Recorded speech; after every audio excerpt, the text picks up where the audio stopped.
Due to the graphic nature of this program, viewer discretion is advised. Everyone makes mistakes, but some people are dumb enough to make them on camera. A dim-witted alligator wrestler sticks his nose where it doesn't belong. This musclehead learns that pumping iron can be a real headache. A drunk driver gives up his right to remain silent. You have to pee like a damn dog. A careless elephant keeper gets a little behind in his work. And a Kentucky colonel invites his dog to his own funeral. Now, he's extra crispy. If it's off the wall and it's on tape, then it's all here.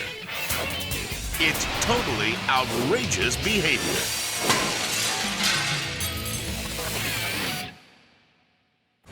After an auto parts shop was robbed several times in 1 month, the owner decided to safeguard his junkyard. So he installed a 6,000-volt electric fence. That should fend off the offenders. The high-powered barrier sparked the interest of rookie TV reporter Andy Gagan. Well, I'm told this is perhaps the ultimate deterrent for thieves. And what makes it the ultimate deterrent? Just ask this man. They'll get a very severe shock if they try to damage it in any way. But who could possibly be dumb enough to ignore all these warnings? Oh! Rookie TV reporter Andy Gagan. Perhaps instead of filming the signs, this newsman should have read them. As you can imagine, having 6,000 volts running through your body is not a comfortable experience. Even though he thought he'd done his homework, he forgot this fence carried a powerful punch. Oh! Maybe next time he'll find a better way to jumpstart his career. This bodybuilder is trying to get all pumped up. But when the tough guy in tights develops a weight problem, he's headed for trouble. Looks like Hercules here can't perform under pressure.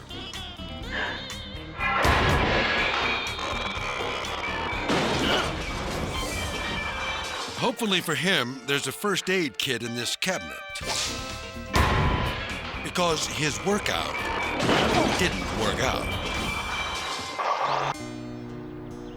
Florida's Miccosukee Indian Village is famous for one thing: alligator wrestling. And around here, that's no crock.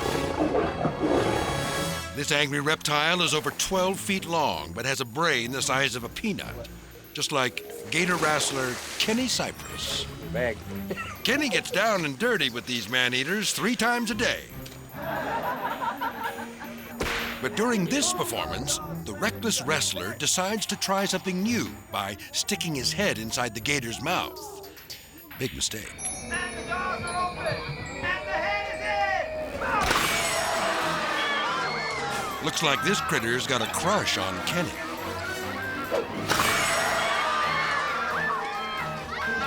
Kenny struggles to get free while rescuers rush in to help. Get the wood! Get the wood! But he may need the jaws of life to escape the gator's grip. Eventually, they pry Kenny loose. It seems the lizard keeper forgot wrestler rule number 1. Wipe both sides of your face. Because if a single drop of sweat hits a gator's tongue, it triggers its powerful jaws. And what was going through the reptile wrangler's head, aside from razor-sharp teeth? Inside the gator's mouth smelled like rotten chicken. Funny, the gator thought Kenny tasted like chicken. I'm glad I couldn't move my mouth, because everybody would heard me screaming like a woman.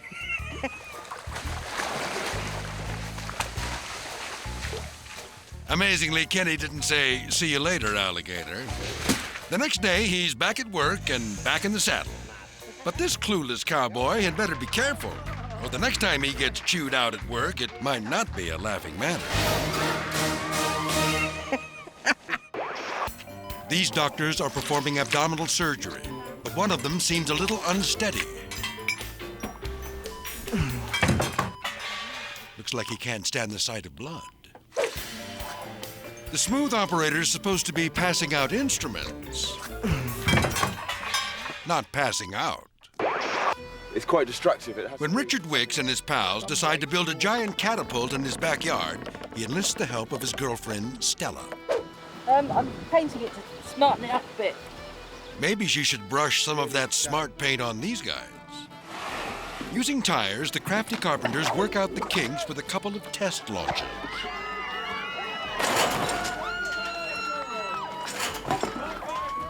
Thrilled with their success, they decide they're ready for some live ammunition. We naturally decided that it would be good fun to throw a human being. Naturally. So who's it going to be? These gentlemen insist, ladies first. Stella? Stella's going first.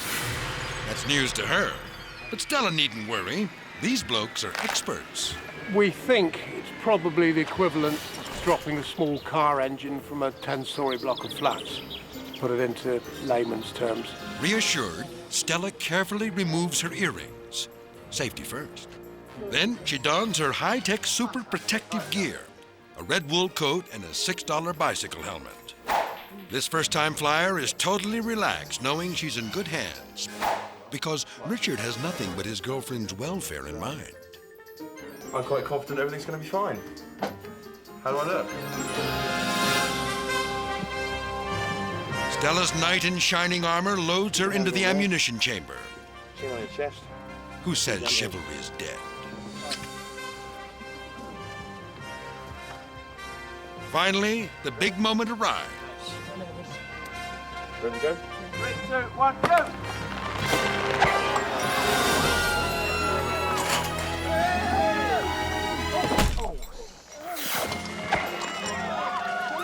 Stella hits the net, but bounces out and falls 30 feet to the ground. Seems she's not quite as indestructible as the tires. Ow. Stella's spirit is broken, and unfortunately, so is the ambulance. Maybe these wizards can reposition the catapult and jettison her to the hospital. How could such a well-planned mission have gone awry? For some as yet unknown reason, she recoiled. Too bad you didn't recoil when she first met Richard. Will this be a sad end to such a worthwhile project? At some point, we'll pick up the pieces and carry on. Yeah, the pieces of Stella. Surprisingly, after this disaster, Stella gives Richard the heave-ho. 1, go! Although this Dark Ages debacle ended the relationship, Stella's sure to find someone else on the rebound. Coming up, a bumbling burglar knocks over a liquor store and ends up getting smashed. Plus, a mascot picks a fight with a boxing kangaroo and gets the stuffing knocked out of him. And later, meet the man who puts the brake in breakdancing when totally outrageous behavior continues.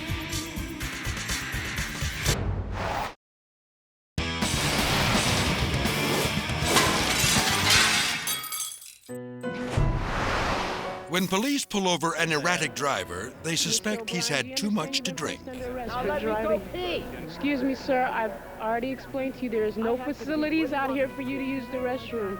No, sir. But privacy is not his #1 concern. Come on, man. You want me to pee in my pants? No, sir. I want you to talk to the lady. Eventually, they charge the impatient lawbreaker. You have been arrested for driving under the influence of alcoholic beverage. No. Can I please pee? Finally, he can't hold back. I understand. Can I please pee? The potty mouth lets him have it. I have to pee like a dog. Now let me go pee. Realizing he doesn't have the right to relieve himself, he takes matters into his own hands. No. Come on. Now, this cop is not only pissed off, he's pissed on. So after the shakedown, this whiz kid is zipped downtown to the local jail. Liquor stores are often frequented by lowlifes looking to empty a bottle and sometimes a cash register. But to get what you want in here, you have to be over 21. IQ points. Ignoring that warning, dim-witted stick-up man Danny Carter enters the store doing the old gun-in-the-pocket routine and orders the clerk to show him the money. Show me the money. Carter checks his back, but doesn't see this coming. The owner serves him his first shot, but he has a high tolerance for alcohol. He even takes the time to smooth out his hair for a close-up he's not expecting. Apparently, these ladies are enforcing the 2-drink minimum. Not ready to give up, this genius whips out his weapon, a plastic comb. Seeing that the crook is harmless, the clerk wrestles him to the ground. The thief decides to call it quits and stumbles out the door. But these ladies feel he could use one more for the road. He pulled his hands out of his pockets and he had a hair comb in his hand, which did not seem to be a threat to me at all. Which for this criminal came as quite a blow.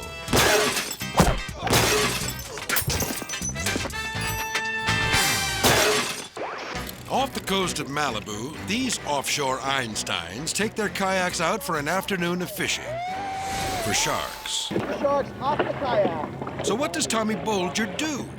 He paddles with his hands.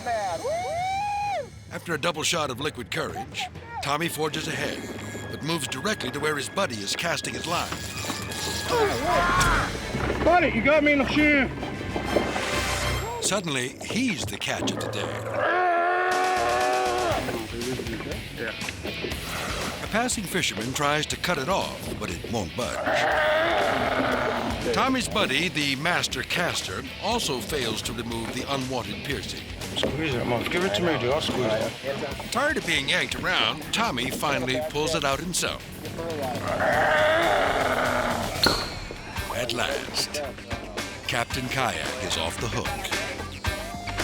Unbelievable. On the Australian kiddie program, The Early Bird Show, today's guest star is Rags the kangaroo. Affectionate with his trainer, Rags is a sweet animal who loves people.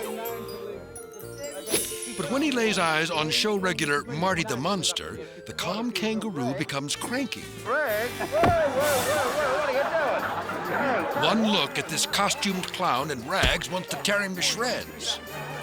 The angry marsupial squeezes Marty in a death grip, trying to decapitate him.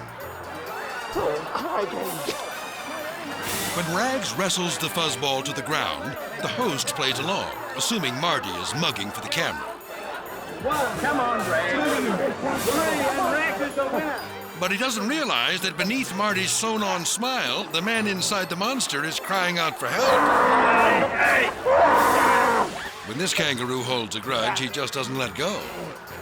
The trainer pries Rags away from his plushy prey.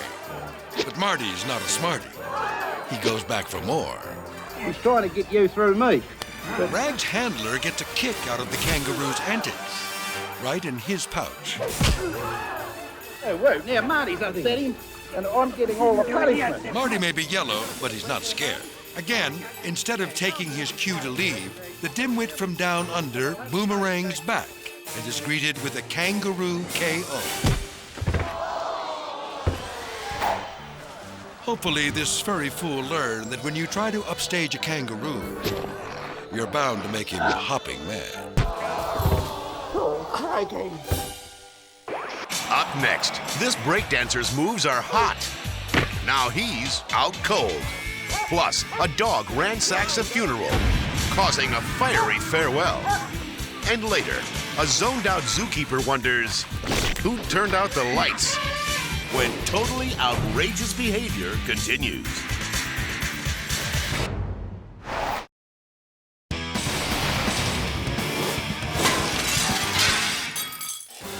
On a Sunday afternoon in Michigan, Melvin McKenzie is hanging out, 70 feet in the air. The lifelong amateur radio enthusiast erected this huge antenna in his backyard. But when he couldn't get a clear signal, his brain short-circuited. And he climbed the tower to see what was wrong. Too bad he lost his footing. His leg was caught between the pole and his own utility belt. Melvin's wife, Irma, isn't surprised. She's been giving her husband static about his antenna for years. I knew it would happen someday. Still, it's pretty impressive that Melvin could even climb the tower at his age. Almost 83. Old enough to know better. Firemen work to save the stranded man from his precarious predicament. Finally, Melvin is rescued. But he's not getting a warm reception from his wife. I think I want to have the antenna torn down. Sounds like his ham radio days are over and out. With the wedding just minutes away, this bride's eager to show her future husband what a great mother she'll be. But she's chosen the worst possible time to hold her friend's overfed baby. Looks like this bride won't be wearing white after all. The mother pulls away her little darling, but it's too late. The baby left a gift that wasn't on the registry. A nearby dry cleaner saves the day, but this blushing bride makes a rule for the reception. No party poopers allowed. These are the exciting final moments of a breakdance exhibition. The first dancer sets the pace, spinning like a blender on high speed. The second performer takes the stage and captures the spectators' hearts. But dancer number 3 doesn't quite live up to his name, Brandon Albright. Mr. Albright's spectacular finale is a knockout. Looks like Brandon busted more than just a move. How could this possibly have happened? We didn't rehearse or anything. There was no rehearsal or anything. Really? Well, at least the break in breakdance doesn't refer to Brandon's neck. Brandon proved that he really can get down. He just can't get up. At least not without some help. And how is he after landing on his head? Brandon answers as only he can. Are you all right? All night, brother Bright. To the daylight. I bet this will be the last time. He'll skip rehearsal. Eric Becker suspects his housemate, Barry, has been stealing from him. So he puts a video camera inside a shoebox to catch his looting roomie in the act. Sure enough, minutes later, Barry sneaks in. The lock doesn't need picking, but apparently Barry's nose does. Soon old Sticky Fingers is digging for gold elsewhere, in Eric's things.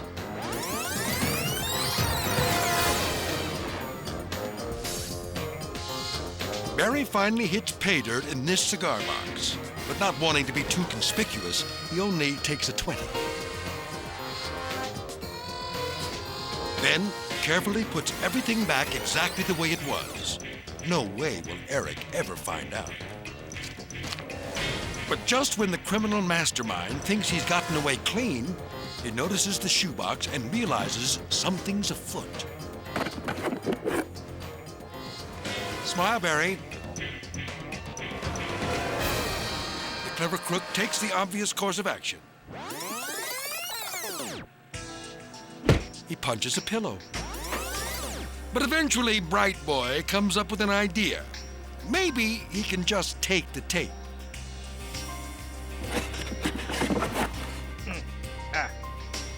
Where is this thing? Damn it. Maybe not.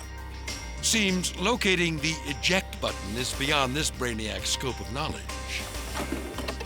Seeing he's been outsmarted, probably not for the first time this week, Barry replaces the camera and exits.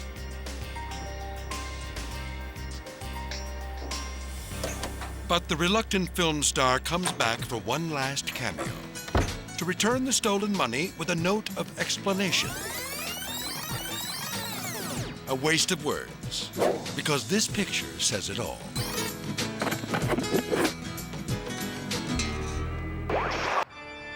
During a memorial service, everyone comes to pay their respects.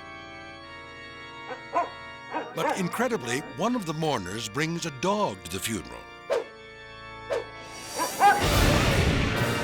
Without warning, the frisky pup knocks a candle into the coffin. The dearly departed may have wanted a burial, but thanks to this pooch, he's getting a cremation. Coming up next, a zany zookeeper offers an inside look at elephant care. When totally outrageous behavior continues.